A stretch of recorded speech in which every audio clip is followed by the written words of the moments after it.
Good afternoon, my horsemanship community. We have Katana here. We haven't had a saddle on her in a little bit, and I thought this is a great opportunity to kind of walk you through what I do. Saddling my horse, saddling a fairly green horse, a fairly distracted horse, and getting them warmed up and prepped for getting on and riding them. This horse has got a pretty good mind, but she does tend to come and go. Um, Again, rope halter, 20-foot lead, and my ranch saddle, and pad and blanket. First of all, I tend to saddle my horse on the offside, and I think I have several clips of videos of me doing that, and the reason is cold starting, it's smarter and it's faster. Prove me wrong. So I put my pad on, and just gonna set her back a little bit. And when I put my saddle in here, I put my rigging, my cinch, and my front and rear cinch towards me, because when I come in to saddle her, and I saddle her from this offside, everything is right here. So it's just a matter of dropping my cinches, and because this was on a different horse than her, and maybe it was a colt, I can check this cinch to make sure it's in the middle, because I use the total fit, or the shoulder relief cinch. Then I come over here, I can put my stirrup up, drop my latigo, and cinch up my horse. If this was a colt and something happened, like I feel like a truck in the background going by, I'm in a safe spot where my saddle most likely will stay with my horse. But since it's not, and I still have time, everything's still working, I'm gonna put my pulling collar on.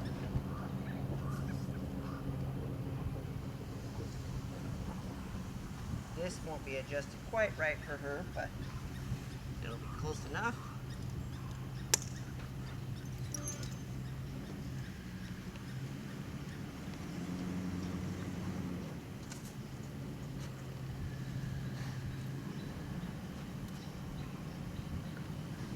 And I know you couldn't see me tighten everything up.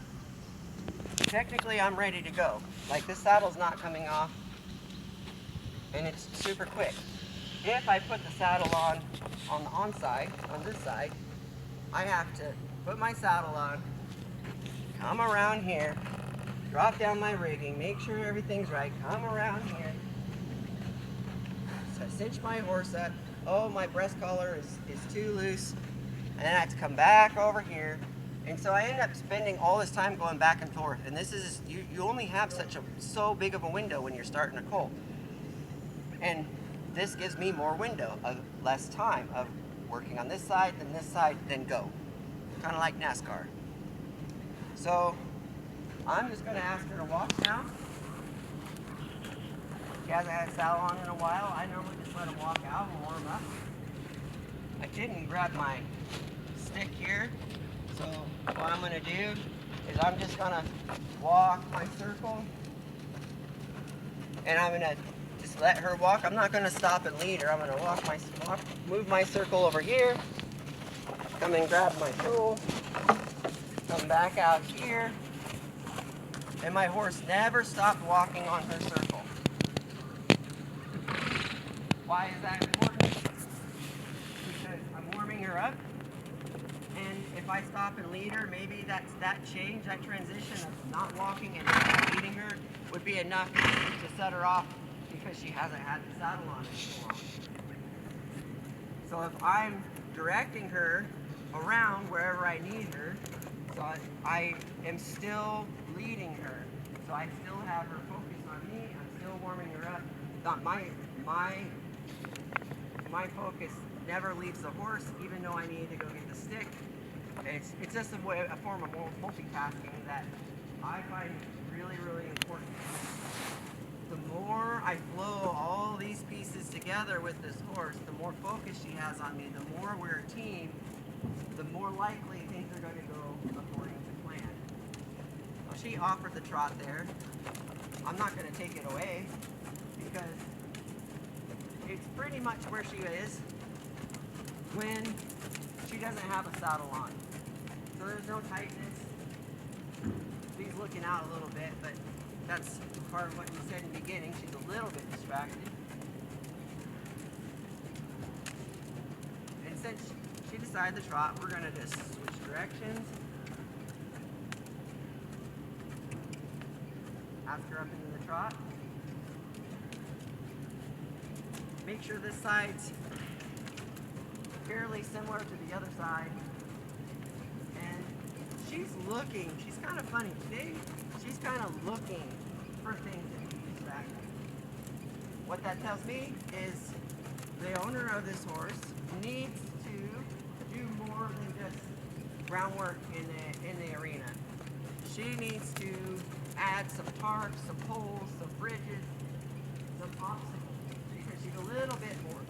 Excuse me, she's a little bit bored. Now we're asking the canter.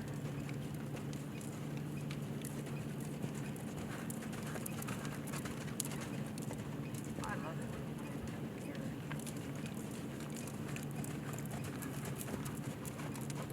Bring it down, switch directions, pick up the trot. Now if the task today was to ride and this horse was to be ridden and hadn't had a saddle on and hadn't been ridden in a while, outside of the distraction that she has, let's wait 1 second.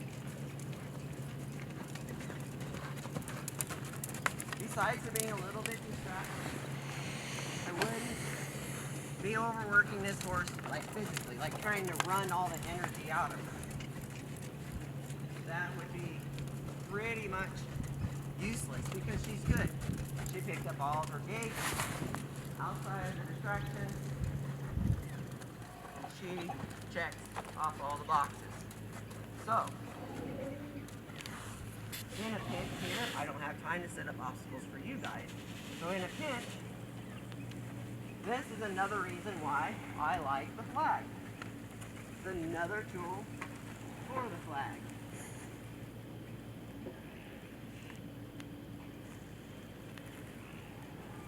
If you don't desensitize your horse by flooding it and making this tool completely useless, now I can use this flag. See, she's looking out. I can bring her in to me. Slowly, getting her eyes to focus on me. Her head's not, but she's looking back at me. And if this is burned out, it doesn't work quite as well. And she might need different things.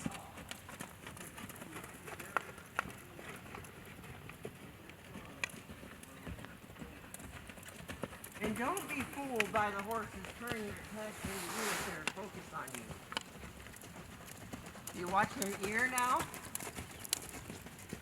Inside ear, checking in, checking in. Checking in, checking in. Now we'll switch the ears. Checking in, checking in. Checking in, checking in. Her eyes are checking in, her ears are checking in, her body is not. However, we can take what we can get, and then we can start working on some of the body.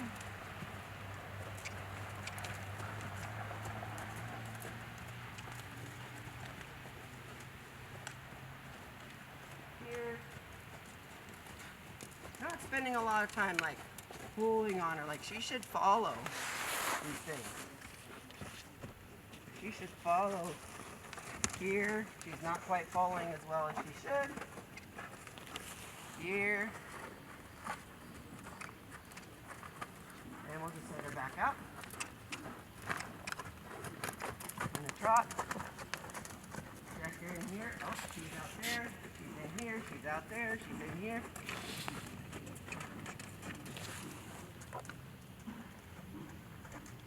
just work a little bit more on getting some of that focus back here with me instead of out in the arena, out in the woods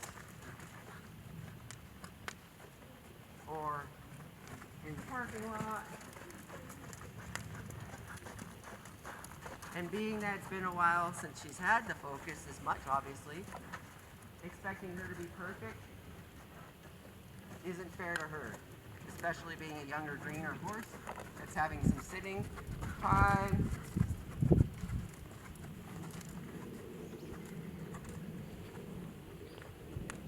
And then ideally, he's still like kind of out. But then to me, ideally now, I would saddle this, I would put a bridle on this horse and I would probably ride her. I'm not really worried about, yes, she's looking around, but she's looking around more softly. She's not like intensely staring at the truck over there, or intensely staring at the new horse over there, or intensely staring at the deer in the woods.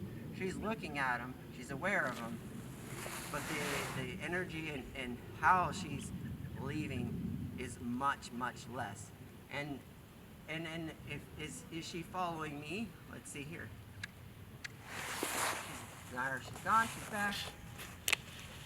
We'll just check in a little bit here and there with it. So she still leaves the arena, and expecting her to be perfect with it all isn't fair to her. But to me, this is a horse that I would have no issues of putting a bridle on and riding after sitting. She checked off 98% of the boxes that I had. The big one is, there it's better. The big one is her focus coming back to me whenever I'm sitting here talking. She goes and looks at the new horse, and then I move, it comes back. So I'm looking for that. The stronger that is, the better this ride will be as well. So, hope that helps when you have a little bit of a fresh horse, a little bit of a distracted horse, and saddling your horse. So hope this helps. Enjoy your day, enjoy your ride, enjoy your horses, enjoy your lives, and we'll get you next time.